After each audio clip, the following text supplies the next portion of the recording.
Top quality और consistent performance के लिए सिर्फ सिल्वर पंप्स एंड मोटर्स, नाम याद रखना। મહત્વપૂર્ણ સમાચાર સામે આવી રહ્યા છે। કેન્દ્રીય કેબિનેટમાં વન નેશન વન ઇલેક્શનના પ્રસ્તાવને મંજૂરી મળી રહી છે। દર્શક મિત્રો, બહુ જ મહત્વના સમાચાર। મોદી કેબિનેટે એક સાથે સમગ્ર દેશભરમાં ચૂંટણી કરાવવા માટેના પ્રસ્તાવને મંજૂરી આપી દીધી છે। સંસદના શિયાળુ સત્રમાં આ બિલ આવી શકે છે।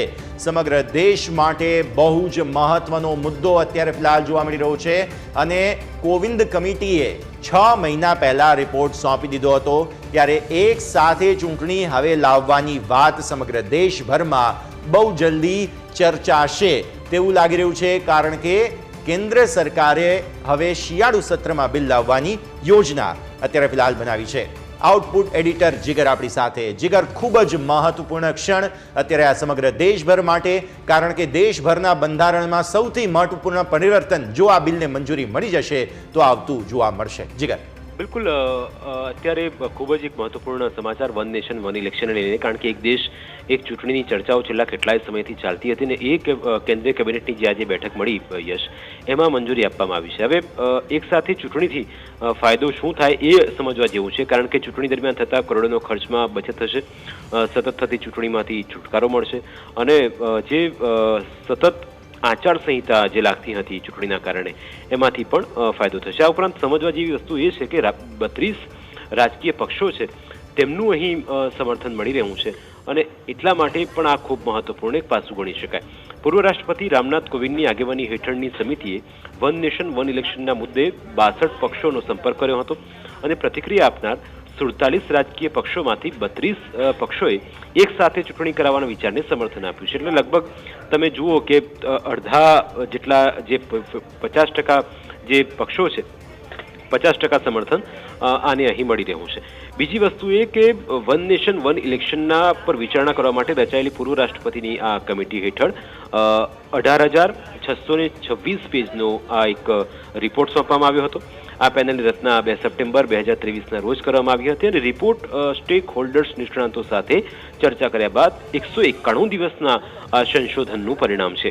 હવે એ પેનલ જે યશ રચવામાં આવી હતી તેમના સૂચનો કયા પ્રકારના હતા, તો આગામી લોકસભા ચૂંટણી એટલે કે 2029ની જ્યારે ચૂંટણી આવશે ત્યારે રાજ્યોની વિધાનસભાઓનો કાર્યકાળ લંબાવવો જોઈએ। ત્રિશંકુ વિધાનસભા અને અવિશ્વાસની દરખાસ્ત કિસ્સામાં બાકીની 5 વર્ષની મુદત માટે નવી ચૂંટણી યોજવામાં આવી શકે, એટલે આ બધા તેની અંદરના સૂચનો હતા। બીજું સૂચન એ હતું કે કોવિંદ પેનલે એક સાથે ચૂંટણી યોજવા માટે સાધનો, માનવબળ અને સુરક્ષા દળોના આગોતરા આયોજનની પણ ભલામણ કરી હતી। આ સમિતિમાં યશ પૂર્વ રાષ્ટ્રપતિ અને એક વકીલ પણ હતા, હરીશ સાલ્વે વરિષ્ઠ વકીલ છે, રામનાથ કોવિંદ અધ્યક્ષ હતા તેના। 3 નેતાઓનો સમાવેશ કરવામાં આવ્યો હતો સમિતિમાં, અમિત શાહ, અધીર રંજન ચૌધરી અને ગુલાબ નબી આઝાદ, એમનો પણ સમાવેશ કરવામાં આવ્યો હતો। પછી આ ઉપરાંત 3 પૂર્વ ઓફિસર હતા, તેમાં NK સિંહ 15મા નાણાં પંચના તે પૂર્વ અધ્યક્ષ છે અને સુભાષ કશ્યપની પણ તેમાં નિમણૂક કરવામાં આવી હતી। સંજય કોઠારી પણ વિજિલન્સ કમિશનર તરીકે તેમની ભૂમિકા હતી। હવે રાજકીય પક્ષોની પ્રતિક્રિયા આ મુદ્દે કયા પ્રકારની આવી રહી છે, રાજકીય પક્ષો તેને કઈ રીતે જોઈ રહ્યા છે, કારણ કે ખૂબ જ મહત્વપૂર્ણ નિર્ણય અને એના મુદ્દે પણ વિશેષ ચર્ચા જીગર, વધુ એક મહત્વપૂર્ણ વાત એ પણ આપણે ખાસ સમજવા જેવી કે આ એવા ક્ષણે આ સમાચાર સામે આવી રહ્યા છે કે જ્યારે રાજ્યોમાં મહત્વપૂર્ણ વિધાનસભાના મતદાન આજે જમ્મુ કાશ્મીર, હરિયાણા વગેરે માટે પણ પ્રક્રિયાઓ ચાલી રહી છે અને આવી સ્થિતિમાં મહત્વપૂર્ણ સમાચાર સામે આવી રહ્યા છે। બિલકુલ સાચી વાત। ચૂંટણીનો માહોલ અને ખાસ કરીને આજે જ્યારે ચૂંટણી છે અને એમાં આ એક મહત્વપૂર્ણ નિર્ણય અને એના પર વિચારણા કરવી એ પણ ખૂબ એક મોટી વસ્તુ કહી શકાય।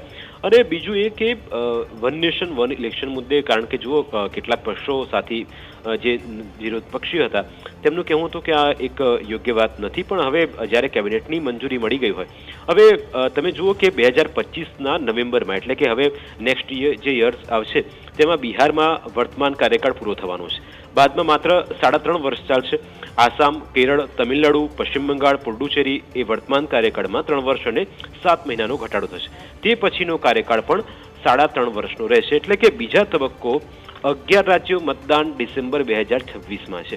એટલે આ તમામ જે ગતિવિધિઓ વચ્ચે એ પણ ખૂબ મહત્વપૂર્ણ જ બની રહેશે કે જેટલા પણ હવે ઇલેક્શન આવવાના છે ને મને લાગે છે યશ કે સૌથી પહેલા આપણે મહારાષ્ટ્ર તરફ આવશે એ પહેલો પડાવ અને બીજેપી કોંગ્રેસ ના આપણે પ્રતિક્રિયા પણ લઈશું અને એ મુદ્દે પણ જાણીશું કે તે લોકોનું આ મુદ્દે શું કહેવું છે, કારણ કે હમણાં થોડી વારમાં પ્રેસ કોન્ફરન્સ પણ થવાની છે અને એમાં વિગતે યશ માહિતી આપશે. પણ સૌથી મહત્વપૂર્ણ વાત કે આ એક એવું પાસું છે યશ કે ભારતમાં રાજ્યની વિધાનસભા અને દેશની લોકસભાની ચૂંટણીઓ અલગ અલગ સમયે યોજાય છે.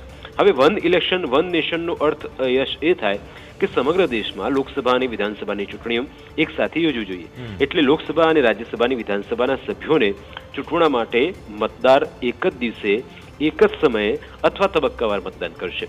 એટલે આઝાદી પછી 1952, 57, 62 તમે ગણો, 67 તમે ગણો, 68, 69માં ઘણી વિધાનસભાઓ સમય પહેલા વિસર્જન કરવામાં આવી હતી.